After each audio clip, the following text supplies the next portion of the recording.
चैतन्यं शाश्वतं शान्तं व्योमातीतं निरञ्जनं नादबिन्दुकलातीतं तस्मै श्रीगुरुवे नमः।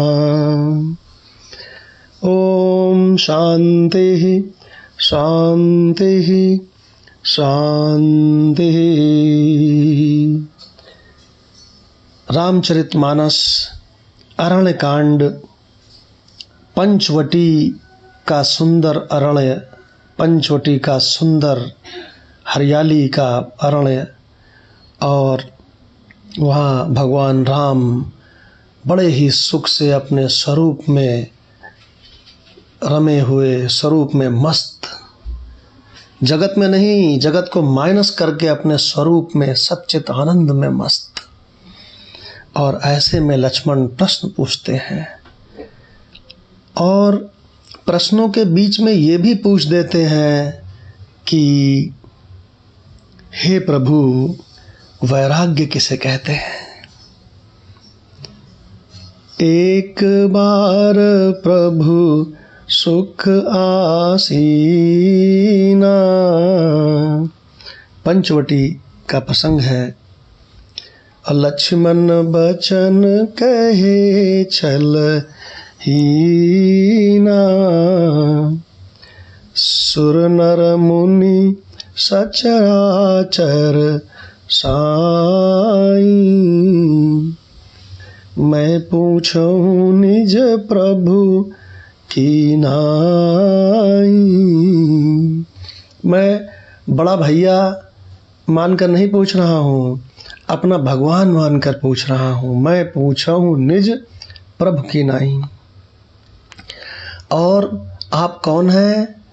लक्ष्मण जानते थे, अरे नारायण ही तो राम है, और उनके जो शेष की छत्र वही तो लक्ष्मण हैं, जो शेष की छाया किए रहते हैं। वो तो जानते हैं कि नारायण है। तो क्या कह रहे हैं? सुर नर मुनि सचराचर साई, हे सुर, मनुष्य, स्त्री, मुनि, चर अचर, हे सभी के भगवान, मैं आपसे एक रहस्य पूछना चाहता हूँ। मोहि समुझाई कहु सोई देवा, और सब तज करो चरण रज सेवा। अब इसी में देखना, इसी में वैराग्य पूछा है, ध्यान से देखना। पहले ज्ञान पूछा है, फिर वैराग्य पूछा है, फिर माया पूछी है।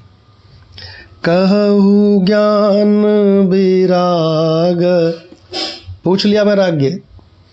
कहु ज्ञान, ये तो ज्ञान पूछ लिया, फिर वैराग्य पूछ लिया। कहु ज्ञान वैराग्य अरु माया, और कहु सो भगति, भक्ति भी पूछ लिया। करहु जेहि धाया। तो भगवान कहते हैं, लक्ष्मण तुम बहुत योग्य हो।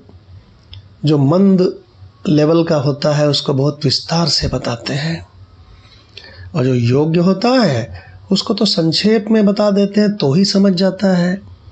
जैसे कि महर्षि वेदव्यास ने महाभारत भी लिखी है, जो विस्तार की पराकाष्ठा है। और महर्षि वेदव्यास ने ही बादरायण ऋषि के रूप में ब्रह्मसूत्र भी लिखा है, जो कि संक्षेप की पराकाष्ठा है। एक छोटा सा सूत्र, जन्माद्यस्य यतः, लो जन्म आदि होते हैं जिससे, जन्म मृत्यु पालन आदि होता है जिससे, हो गया ब्रह्मसूत्र। तो भगवान कहते हैं, लक्ष्मण तुम बहुत योग्य हो, इसलिए संक्षेप में बताऊंगा। थोरे हुमह सब कहूँ बुझाई, और सुनहु तात मति मन चित लाई। लक्ष्मण वैराग्य जानना चाहते हो किसे कहते हैं? कहिए तात सो परम बैरागी, और तिनके के समान, तृण सम सिद्धि तीन गुण त्यागी। जो तिनके के समान सिद्धियों को, अरे अभी तो कुछ बताया ही नहीं, तीन गुण त्यागी, तीनों गुणों को, सत्व गुण, रजोगुण, तमोगुण, तीनों गुणों को जो तिनके के समान त्याग देता है, उसको वैराग्य कहते हैं। यही तुमने पूछा है ना, वैराग्य किसे कहते हैं? कोई रूपक बनाना वैराग्य नहीं है, जंगल में रहना भी वैराग्य नहीं है।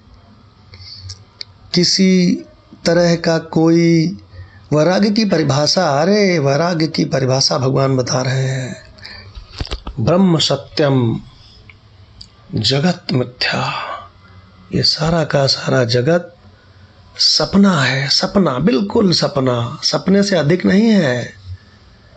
अरे सपने में जब कोई दृश्य देख रहे होते हो तो वो दृश्य सचमुच में कहीं थोड़ी होता है। आत्मा रूपी सुख स्वरूप अधिष्ठान से वो सच्चा मालूम पड़ता है। बस ऐसे ही ये जागने वाला संसार है। ये जो दृश्य दिखाई पड़ रहे हैं ना अपने चारों ओर, ये मकान, ये शरीर, सूर्य, चंदा, पृथ्वी, ये सच्चे दिख रहे हैं ना, ये सचमुच में कहीं नहीं है। उसी अनंत आत्म परमात्मा सुख स्वरूप से सच्चे मालूम पड़ते हैं। अगर ये बात नहीं समझोगे तो वैराग्य कतई नहीं समझोगे। तो वैराग्य किसे कहते हैं? कितनी बढ़िया बात है, जिसने तीनों गुणों को, यानी कि संपूर्ण प्रकृति को तिनके के समान त्याग दिया है। गजब, गजब हो गया। कहिए तात सो परम बैरागी, और तृण सम सिद्धि तीन गुण त्यागी। जब इस रहस्य को जान जाता है कि ब्रह्म सत्यम जगन मिथ्या, जीवो ब्रह्म एव ना परः, निरालंबोपनिषद, तो फिर वो जान जाता है कि जगत तो मिथ्या है। तो तीनों गुणों से, इस प्रकृति से कुछ नहीं चाहता है। वो जानता है कि सब झूठा है। इसको कहते हैं वैराग्य। इतना चकाचक वैराग्य कि वो अपने सच्चिदानंद स्वरूप में ही रहता है। ओम शांति शांति शांति।